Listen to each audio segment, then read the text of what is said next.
November 20th, 1820, the Essex of Nantucket, a small whaling ship, is attacked and sunk by an 85-foot sperm whale bull in the remote South Pacific. The crew of 20 is split between three small boats with limited food and water.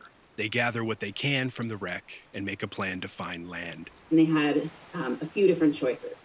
And one of the choices was to go to where they knew was the nearest land, but they had heard rumors, whether they were actually true or not, they heard rumors that there were cannibals on those islands. Reports of cannibals in the Pacific are popular among sailors, sensational stories with shocking details that amplify sailors' fears.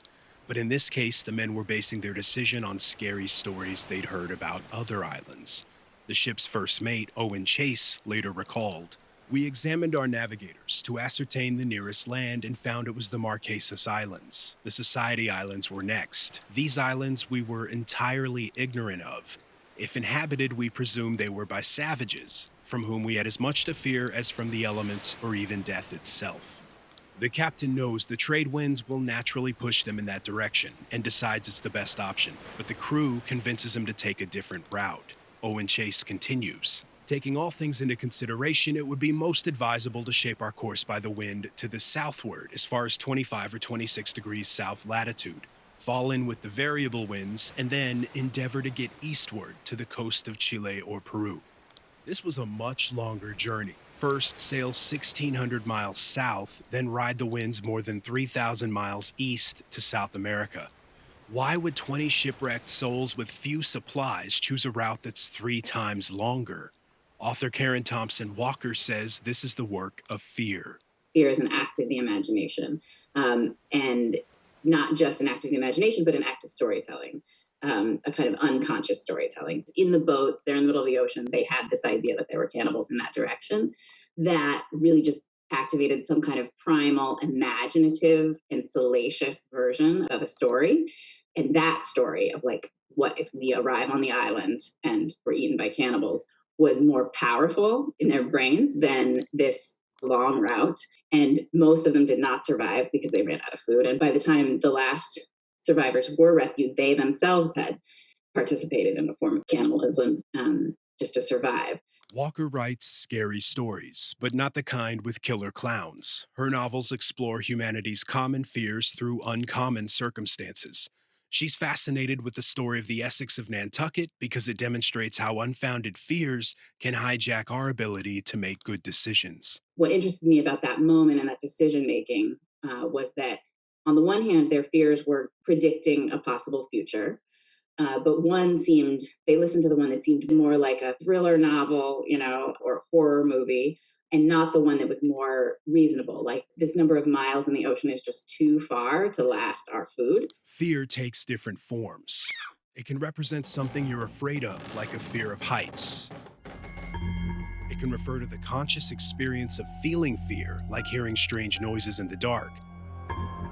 You can experience the fear of missing out or become a fear monger, someone who spreads fear.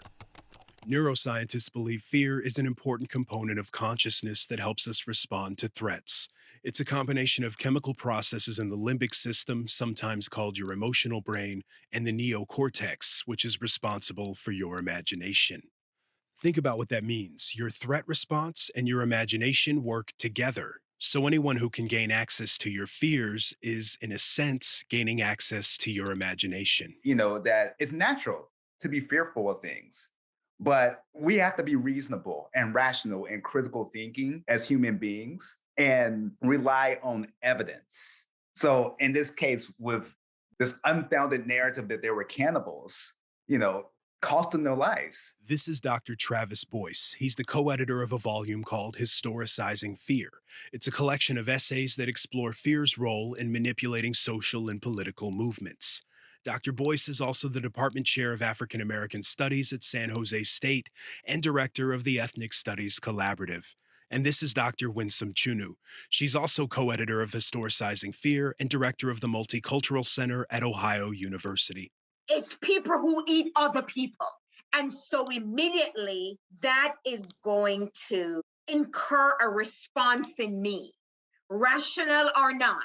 because that's how fear works, right? It's not always rational. Their work highlights the connection between fear triggers and the responses they provoke. There are consequences for believing or buying into unfounded claims, which is fear. And I think about what happened on January 6th, where millions of Americans were fed lies about voter fraud, and especially voter fraud by Black people, which resulted in folks literally taking their pitchforks. And these people proudly posted on social media and made themselves available to face federal indictment charges. And again, there is no evidence that the 2020 election had mass voter fraud. So there are consequences to these things. But the threat of voter fraud is only one way a politician taps into your fears. In an essay, Boyce and Chunu analyzed Trump's nomination acceptance speech from the Republican National Convention, given July 2016. Decades of progress made in bringing down crime are now being reversed by this administration's rollback of criminal enforcement. But if you look at FBI crime data available when that speech was written from 2015, violent crime was near a record low. In fact, Obama's violent crime numbers are the lowest on the FBI's charts, reaching back to 1979. Boyce and Chunu say this statement is designed to tap into your fear. He continues with some crime stats, then concludes violent crime is the goal of immigrants. Nearly 180,000 illegal immigrants with criminal records ordered deported from our country are tonight roaming free to threaten peaceful citizens. When Donald Trump said, Mexicans are coming here, they are rapists, drug dealers, etc. If you live in the heart of the country and you've never interacted with a Mexican, but your leader is telling you that this person is bringing these elements into our country, outside of the fact that we're dealing with our own drug epidemic, and that as a society, as Americans, we are taking more prescription medication, more drugs, more than any other nation. But we're not looking at that, right? Because that is painting a picture of who we are, and that makes us uncomfortable. She says it's a specific kind of fear, fear of the other, that amplifies anti immigrant rhetoric and, in turn, an anti immigrant response. It's about the other. We are awesome. It's these other people that are making us bad. And if only we can keep them out of our country, out of our cities, out of our state, we will have a perfect union. Light bulb, that is not what it's going to take. Dr. Boyce says othering is easy to find in our history. I guess a typical example can be the Native American boarding schools in the 19th century, where young people were removed and taken to Carlisle, Pennsylvania, or Hampton, Virginia, Hampton Institute. And they were expected to cut their hair and dressed in Western clothing. And in itself, this indoctrination that what they grew up in, their culture, their history, their heritage, is not only inferior, but offensive in many respects. This is not civilized. So I think that that construct certainly matters. Essentially, othering is the reductive action of categorizing people as subaltern natives, or people who should be socially, politically, and geographically excluded from power. It's a practice of exclusion based on differences, that there's only one acceptable social or cultural standard. But othering has an ugly history. My name is Dr. Abu Sarah, and I'm a historian of aggression and violence in history, which means that if there's been a murder, come and talk to me, as long as the murder's at least 100 years old. Dr. Christiane Marie Abusera says it's easy to find examples of fear used as fuel to achieve political goals.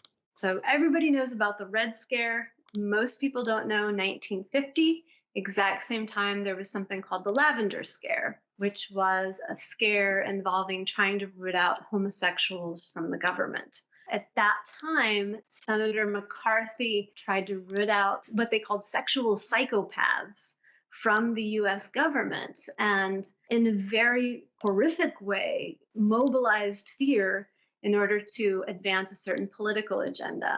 And what you see in these situations is they're weaponizing fear in order to appeal to a voter base. In reality, however, it's the people that they're attacking, it's the people that they're calling out who are in fear. These kind of witch hunts are campaigns of terror, really. So they're weaponizing fear, but they're inflicting terror. She says if fearful thinking can override rational thinking, it can transform into violence. Typically, if you are attacked by an evil clown, you run in the opposite direction, right? Someone will only confront the evil clown if they are backed into a corner. So, what people will do to rationalize aggression is they'll say, I was backed into a corner. This is just self defense. And you see this all over the place. 2017, when James Alex Fields Jr. rammed a protester to death with his car. All of his tapes, he's discussing, I was just acting in self defense. Now, keep in mind, this is a guy that idolizes Hitler, but he goes on to say, I'm just protecting the country from communism. Defending the white race is actually how he put it. So, defensive rationalization. It's amazing what you can get people to do just by billing it as self defense. I mean, people are capable of huge atrocities when you bill it as defense. So fear becomes violence after we rationalize it as a form of defense. So if someone can tap into your fear, they can potentially provoke you to violence. And it gets worse when you're already stressed and reacting instead of thinking things through, like the stranded sailors of the Essex, suffering for 90 days to find South America because rumors of Polynesian cannibals tapped into their fears. I want to have faith in my fellow human beings that people know better, but they cling on to fears. Like, I don't want to get involved. I don't want to lose my job, or I'm just comfortable because, I have my Air Jordan sneakers and my TikTok and I'm Or good to go. I have my house and my land, Exactly. and I don't want to lose that. Uh-huh. Think of the information you take in as part of a story. Is it conveying facts and data, or is it trying to scare you? Does it pitch you against another group? If so, someone might be trying to hijack your fear response. Because that limbic system has got some very basic programming, the strategies that politicians use to tap into it are all fairly basic. They have to set a scene, if you will, just like a horror movie sets the scene to make you afraid by putting scary music on in the background. Politicians have to go through a similar process. One of the big things with fear is making sure that we are getting our information from media from several sources. So I am an avid CNN watcher, avid NBC watcher, but I also watch Fox, BBC, and because I'm from the islands, I read the Jamaica Gleaner, but I also watch Newsmax. So then I am able to see the perspectives of where everyone is. And then I know that the truth is somewhere in between. Because oftentimes what we tend to do in our societies is consume media. And by media, I mean television, social media, you name it, just simply based on the people that we like and the ideological viewpoints that we share. That's not how I roll. But I am not going to venture to say that that is easy. That is hard because that is not how we are trained. Finally, understanding your fear response doesn't mean you should always ignore it. Your fear of clowns is probably good for you. For years, I would dream about scorpions chasing me in my dreams. I used to have a fear of dogs. Our white friends would ask, like, why is it that Black people are afraid of dogs? And I'm like, what the I grew up in Jamaica. 99% of people are Black. Ain't nobody afraid of no damn dogs. I used to be afraid of flying on airplanes. I mean, not if I still did it, but it was like a very anxiety provoking experience. As part of this diving certification, you have to kneel on the ocean floor and take off your mask so that you can't see anything. And then you have to take out your breathing regulator and then you toss it over your shoulder. And the whole test is to see if you can keep calm, not being able to see, not being able to breathe, and somehow manage to retrieve this regulator so that you can breathe before your air runs out.